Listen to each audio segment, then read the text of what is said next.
గురుగారు, భోగి నాడు ప్రధానంగా ఏ దైవాన్ని ఆరాధించాలి? ఈ రోజు పాలు పొంగించడంలో ఆంతర్యం ఏమిటి? భోగి నాడు మనం ప్రత్యేకంగా స్మరించవలసిన దైవం బ్రహ్మదేవుడు.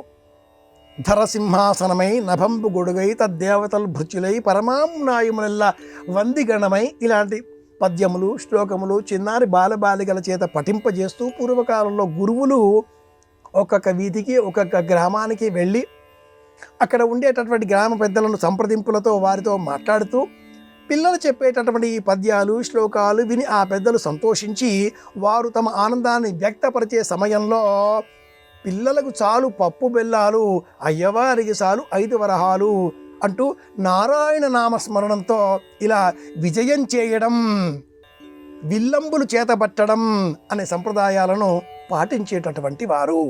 పులివేషాలు, అలాగే జాతరలు, ప్రాంతాలకు ఇలా వలస వెళ్ళి అక్కడ జనాలతో మాట్లాడడం, కొత్త విషయాలు నేర్పడం, పిల్లలకు అభ్యాసం నేర్పించడం ఇవన్నీ కూడా ఉండేవి. పలకలు అన్న పేరిట పూర్వకాలంలో చాలా పెద్ద చెక్క ముక్కలని వినియోగించేటటువంటి వారు. ఆ చెక్క ముక్కకు సరస్వతి ఆకు, బొగ్గు వీటిని దంచి నల్లగా దట్టింపజేసేటట్ల విధంగా ఆ పైన అలది ఇసక ఆ పైన పోసి చిన్న పుల్లతో ఆ ఇసుక పైన అక్షరాలు వ్రాసేటటువంటి వారు.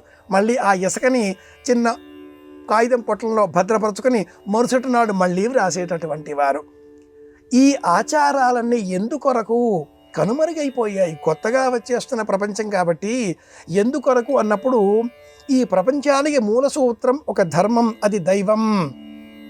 ఆ దైవం పేరు బ్రహ్మం అని చెబుతూ ఈ రోజున మనం స్మరించవలసిన ఆ దైవం బ్రహ్మ అనగానే చిన్నారి బాలబాలికలకు చతుర్ముఖుడు అన్న బ్రహ్మ జ్ఞాపకం రావడం. బ్రహ్మ చేతిలో వేదాలు అంటే మనం జ్ఞానం నేర్చుకోవాలి. బ్రహ్మ సృష్టికర్త అంటే మనం కూడా ఈ సృష్టి క్రమంలో ఉండే సమస్త జీవులకు కృతజ్ఞతలు చెప్పాలి. అందుకే సమస్త జీవులకు ఈ భూమిపైన సమానమైన హక్కుతో బ్రతికేటటువంటి అవకాశాన్ని మనం కూడా కల్పించాలి. పక్షులకు ఆహారాన్ని ఇవ్వాలి, పశువులకు పచ్చికను అందించాలి, సమస్త జీవులను సమానంగా చూడాలి అని చెప్పడంలో ఉండే అంతరార్థం ఇదే. అందుకే భోగి పండుగ నాడు స్మరించవలసిన దైవం బ్రహ్మదేవుడు.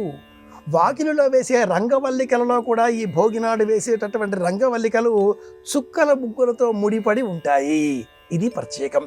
వియన్ మండలంలో ఉండే ఆ నక్షత్రాలకు ప్రతీకంగా వాకిలిలో ఉండేటటువంటి ఈ చుక్కల ముగ్గులు 9 నవగ్రహాలకు ప్రతీక, 5 పాంచభౌతికమైన ప్రపంచానికి ప్రతీక, 21 జన్మించిన ఆ జీవి 21 రోజుల పాటు చక్కగా ఆరోగ్యంగా మనగలిగితే 100 సంవత్సరాల కాలం పాటు ఉంటాడు అని చెప్పడానికి ప్రతీక.